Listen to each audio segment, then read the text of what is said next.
बघा, आता तुम्ही शब्द चांगला वापरला आहे, इमोशनल ब्लॅकमेल. त्यामुळे मी ही कॉन्स्टंट म्हणत असतो की सायबर क्राईम हा सोशल इंजिनिअरिंग फ्रॉड झालेला आहे. म्हणजे लोकांना मॅनिपुलेट करून हां. फ्रॉड करणं. हो. त्यांच्याकडे डेटा कसा असतो, कुठून येतो, तर आपला डेटा एवढा स्वस्त झालेला आहे की तुमचा डेटा मला मात्र 20 पैशात मार्केटमध्ये मिळेल. पूर्ण डेटा म्हणजे अगदी तुमची प्रोफाईलिंग, कपडे कुठचं, तुमचा परफ्यूम कुठचा, वय काय, कोणाला आवडता, कुठे कॉफी पिता, कोणाबरोबर फिरता, सगळं त्यांना माहीत असतं. आणि ह्या डेटा जेव्हा तुम्हाला मिळतो तेव्हा त्या डेटावर अभ्यास करून तुमच्यावरती तुम्हाला फोन केले जातात आणि तुम्हाला सायकोलॉजिकली ब्लॅकमेल केलं जातं आणि मग तुमच्याकडनं पैसे वगैरे मागितले जातात.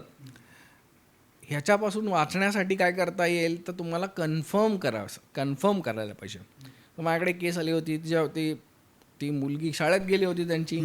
तर त्यांनी फोन करून सांगितलं की बघा, ही मुलगी आम्ही हिला पकडून ठेवली आहे, तिचा डीप फेक व्हिडिओ बनवला चेहऱ्यावरती हे टाकून, आणि त्याला सांग आम्ही हिला तेव्हाच सोडू जेव्हा तुम्ही आम्हाला एवढे पैसे द्याल. त्यांनी ते पैसे ऑलमोस्ट ट्रान्सफरच करणार होते, ऑलमोस्ट केलेलेच होते त्यांनी सगळी तयारी करून की आपण पैसे ट्रान्सफर करूया. तेवढ्यात दारावरची बेल वाजली आणि मुलगी दारात होती. आणि म्हणजे ह्यानंतर त्यांना परत विश्वास नव्हता, ही खरी मुलगी आहे की ती खरी मुलगी आहे. म्हणजे परत सांगतो, मानसिक त्रास किती होतो माणसाला.